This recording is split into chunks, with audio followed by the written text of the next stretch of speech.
người đã dã man, đã làm tổn thương và đau thương làm hại đến anh chị em của chúng ta. Chúng ta đeo tay là chúng ta bày tỏ sự hiệp thông với Chúa, bày tỏ sự hiệp thông với hai anh chị em của mình, và là một biểu tượng của sự liên kết chặt chẽ của giáo xứ này. Không có thể bất cứ một mãnh lực nào trên thế gian này có thể tiêu diệt được anh chị em. Không có thể bất cứ một cường quyền nào trên thế gian này có thể giết được anh chị em. Nếu người ta có giết thì người ta chỉ giết được thân xác anh chị em mà thôi. Không ai có khả năng giết chết được linh hồn anh chị em. Vì thế cho nên chúng ta không phải lo lắng gì cả. Chúng ta hãy can đảm để cho đời sống đức tin của chúng ta mỗi ngày được trở nên mạnh mẽ hơn, can đảm hơn, để làm chứng cho Chúa và làm chứng cho tất cả những cái sự gian ác của thế gian này đang hoành hành trên giáo xứ Đồng Chiêm của chúng ta.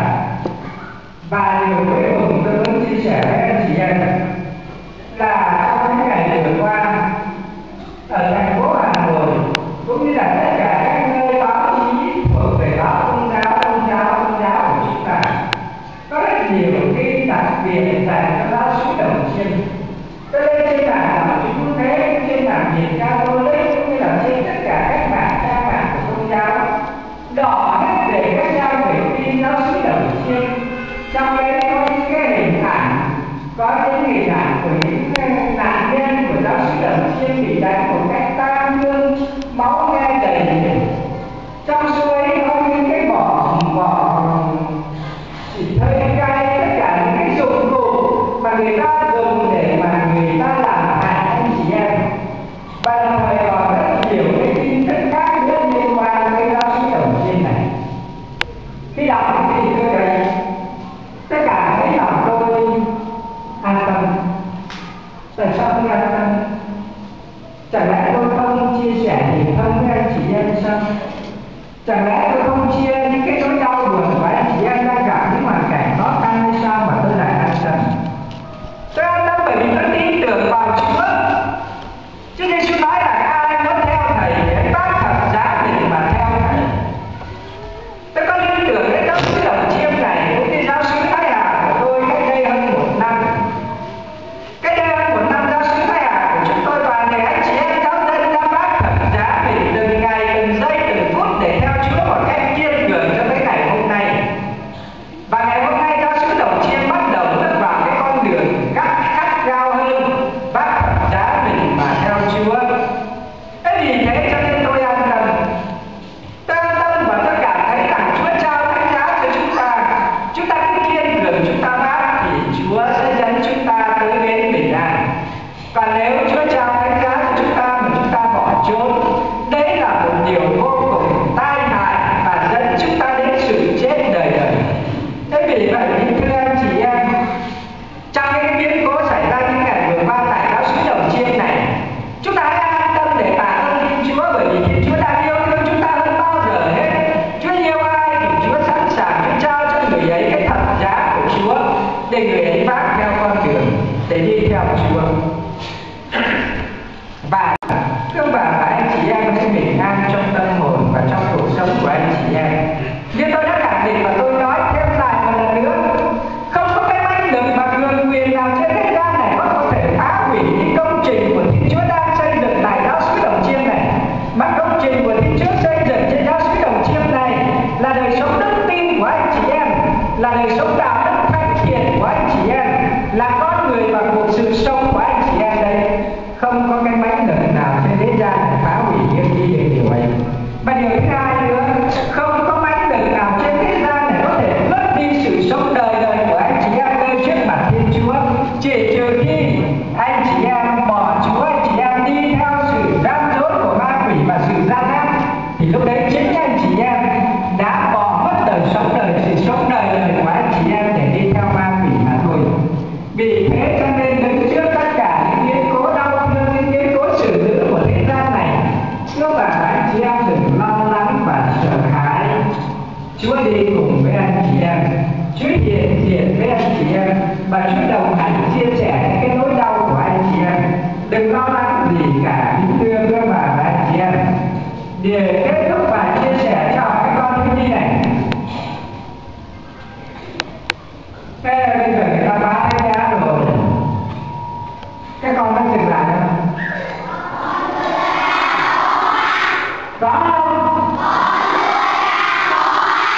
Có không? Có. Các con dừng lại người ta lại phá thì sao? Có sợ người ta phá đi không? Không sợ người ta phá. Trước hết các con hãy dựng cây thánh giá cho chính đời các con trước nha.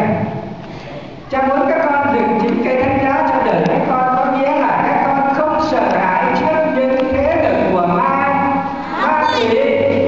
Các con cũng không phải sợ hãi trước những cái thế lực của những người ở trên thế gian này hù dọa các con, nhớ chưa?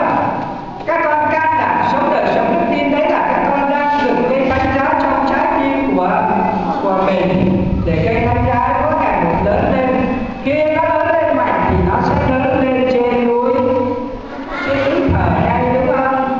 Đúng không các con? Mấy ông công an đến ở đây tôi không có xúi giục thiếu nhi này dựng cây thánh giá trên núi thờ đâu nhá. Tôi chỉ hỏi các con và tôi nói với các con thiếu nhi là hãy dựng cho đời mình cái cây thánh giá. Các con quay đây đi, chú công an đi đằng sau kia nữa. Các con hãy dựng cho đời mình cây thánh giá của đời các con trong trái tim các con. Và thưa bà anh chị em, những người lớn, chúng ta hãy dựng cho chúng ta cây thánh giá của đời mình trong chính đời sống của anh chị em. Một khi chúng ta dựng cây thánh giá trong đời sống của anh chị em thì cây thánh giá một ngày nào đấy sẽ lớn lên. Càng lớn lên thì càng vươn cao, và nó sẽ vươn cao lên tới trời. Lúc đấy không có ai có khả năng mà phá hủy cây thánh giá của đời anh chị em nữa. Và lúc đấy cũng không có bom nào mà nổ về cây thánh giá nữa cả, cũng không có hơi cay nào mà xịt cây thánh giá đi bao nguy hiểm đâu các anh chị em. Vì vậy cho nên anh chị em an tâm, chúng ta tạ ơn Thiên Chúa với tất cả những gì Chúa trao ban cho chúng ta, và Chúa đang giúp mỗi người chúng ta dựng cây thánh giá của đời mình mỗi ngày một vươn cao lên trong Chúa hơn. Vì thế cho nên anh chị em hãy can đảm để dựng cây thánh giá cho đời mình với tất cả những hy sinh, kể cả phải đổ máu và kể cả phải chết. Các con đã sẵn sàng chết vì Chúa không? Có không? Bố chàng bắt tay đi nào. Cho anh nặng nha. Cha hỏi bố mẹ anh chị các con, quý ông bà và anh chị em người lớn có sẵn sàng chết vì Chúa không? Chiếu các con có sẵn sàng không? Bố mẹ các con cũng sẵn sàng. Các con bố mà chàng bắt tay lên.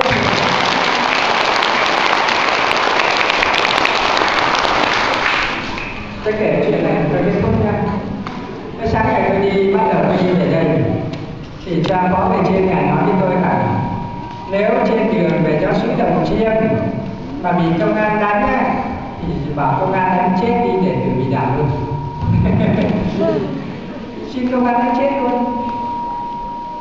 Chúng ta sẵn sàng chấp nhận vì Chúa Kitô để chúng ta được sống, và chúng ta được sống rồi đạo cho ơn Thiên Chúa. Đấy là điều mà